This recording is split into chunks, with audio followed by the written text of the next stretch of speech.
ከአንቺ ማንነት ከማይመሳሰሉ ሰዎች ጋር አብስተሽ አትቀመጭ። ካልተመሳሰሉሽ መናናቅ እንጂ መከባበር ማላችሁ አይኖርም። በቃላት የሚጀመር መናናቅ ነው ወደ ተግባር የሚያድገው። ተጠንቀቂ።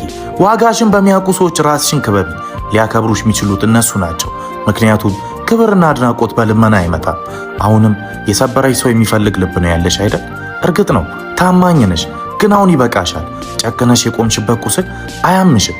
የደረቀ ዛፍ ውሃ እያጠጣሽ ለምለም እንዲሆን ወይም ፍሬ እንዲያፈራ አትጠብቂ። ወዳችኋለሁ።